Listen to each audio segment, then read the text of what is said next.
Welcome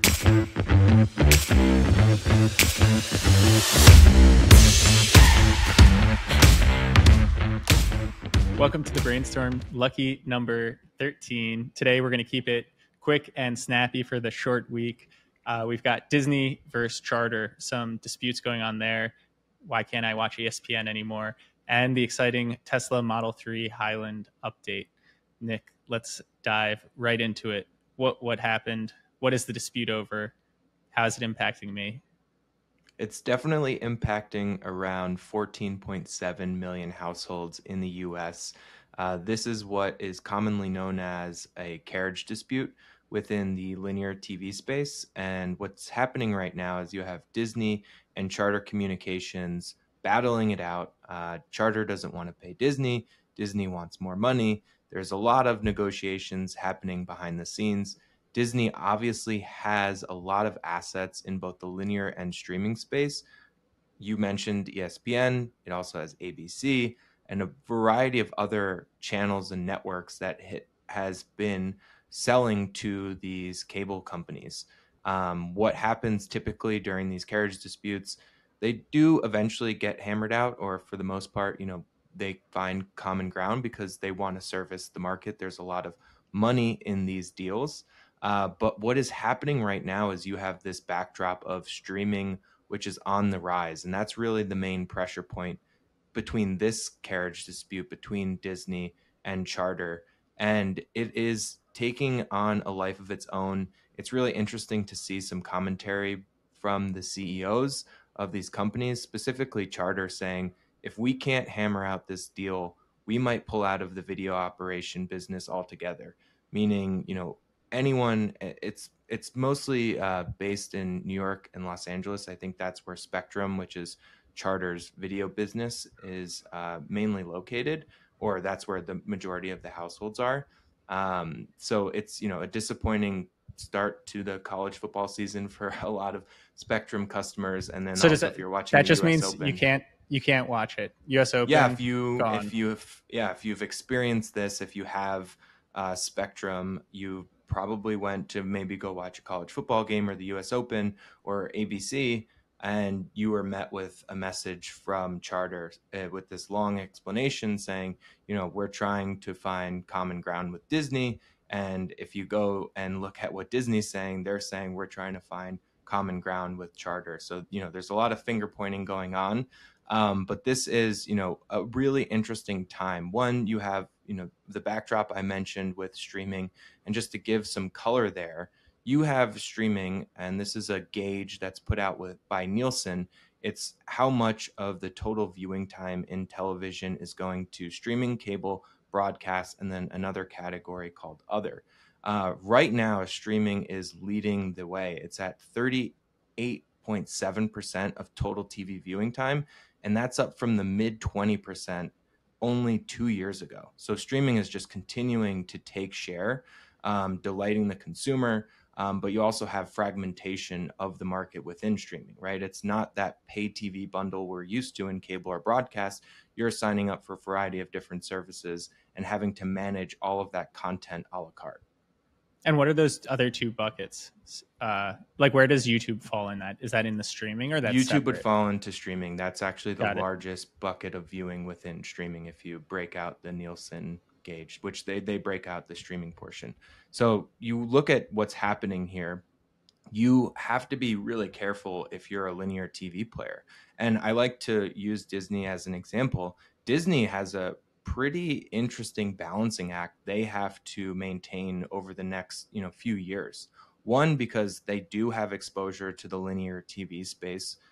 We're seeing that right now with Charter. This deal could be up to $2 billion plus for Disney. That's typically what type of what they would charge in this type of offering. And if you look at the revenue breakdown, linear TV networks as a percentage of total revenue today makes up roughly 30% of Disney's total revenue base and 53% of its operating income.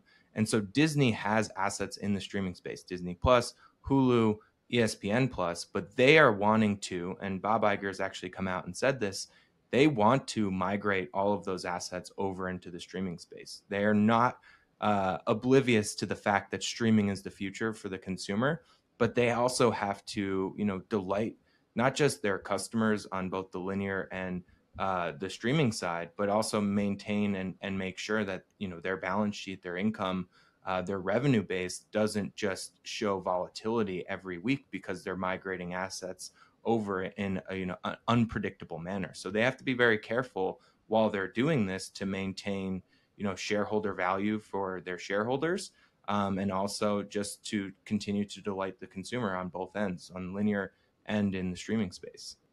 So Nick, how does all of this resolve in your opinion? Well, someone on either end, either Disney or Charter, is going to have to cave. I don't think both parties are going to walk away happy in this specific instance. But you could have an outcome which is being telegraphed by the Charter management team where, a deal does not get done and Charter either sells off Spectrum, shuts down that business entirely, looks to migrate all of its assets in the linear space to streaming in a quick and speedy manner. But I think it's going to be I think it's going to be a very pivotal moment for both the linear and streaming space. This is, as I mentioned before, this is not a typical carriage dispute. This is going to impact both spaces, and something we definitely need to continue to watch and see how it unfolds. Nice. There you have it. And hopefully resolved soon, or people just sign up so they can watch the US Open and the amazing games taking place there. Nick, have you been watching at all? I have. I signed up for a free trial of Fubo TV. There's plenty of offerings in the streaming world to get your fix of sports and these networks that Disney has pulled from Spectrum. You have Hulu, which is owned by Disney. They're now pointing and saying, hey, if you want to watch college football, ESPN, US Open, check out Hulu live TV offering. You also have YouTube. There's a lot of ways to get your content fix without having to purchase a cable box and have to go through all of that, which is quite a terrible. It's quite terrible for the consumer, in my opinion. Nice. And Nick, we're recording this. We're recording this before the game, but it's going to be published after the game. So we've got two big Americans playing. Do you want to wager who's going to win? We've got Shelton v Tiafoe tonight. I'm going with Tiafoe. There's my my prediction. What about you? You're more into picks the higher ranked player. Big surprise. I mean, to make it interesting. No, I think Tiafoe has it. Although Shelton serve, obviously a cannon there. We'll be watching tonight. So it'll be exciting. Okay. Moving on to the next. Onward. Tesla Model 3 Highland, long anticipated, finally revealed, kind of in an interesting way. Some images were leaked, and then more noise on Twitter, and then boom, updates on websites, and we saw it come out. Maybe we'll flash a picture here as well so people can see it. It looks pretty good, sporty. It's more aerodynamic.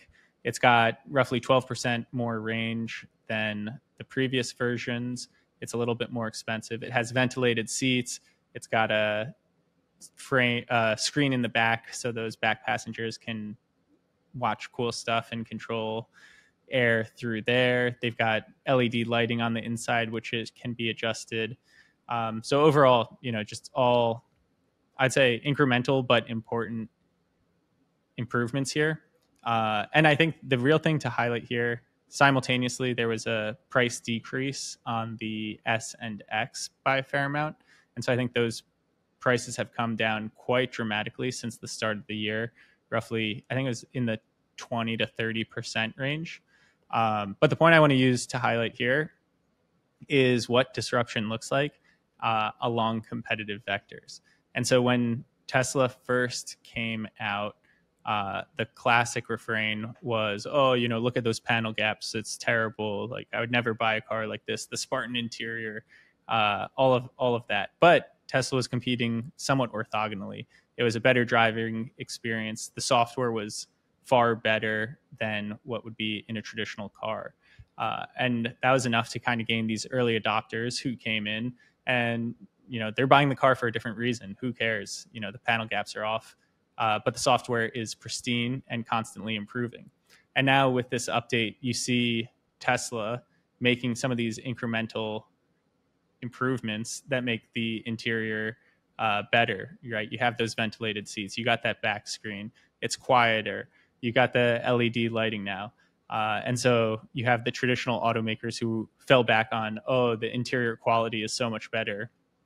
And now that competitive vector is diminishing as well. And I think this really helps Tesla go from that early adopter phase into kind of more mainstream with this Model 3 Highland. And I don't know, Nick, you're a Tesla owner. What do you think? Well, I have one question, which is why do you think Tesla chose to refresh the Model 3 and not some of its other models? Is there a specific reason that you think they're, looking at the Model 3 and saying, let's improve on this one, where, it has S, X, Y out there? Why not go after one of those first? Yeah, so I think S and X, those have been, S, you just had Plaid. X was refreshed not terribly long ago and is much smaller volume, higher end.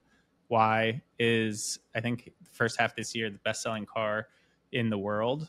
And so, that kind of leaves the 3 as the one to improve. I think it probably got overshadowed with the Y. And in my mind, it's like the Honda Accord. I'm biased. I drove a Honda Accord, but it's like that's a classic sedan. And now the Model 3 is, I think, goes head to head and competes, far more favorably than the Honda Accord now with these updates. It's electric. The range on the long range, I think, is close to 370. The other thing I didn't note, this is just in Europe and China for now, so we'll be waiting to see when it comes to the US. But I do think it's that reason. The other 2 high end or low volume. Model Y is selling like hotcakes, so this one was the one that kind of needed this bump to find its sweet spot. And do you think this will improve the margin structure of the Model 3? Have there been any notes, details about, they've improved on the factory build, and, this could actually improve the margin and cost structure of the vehicle itself?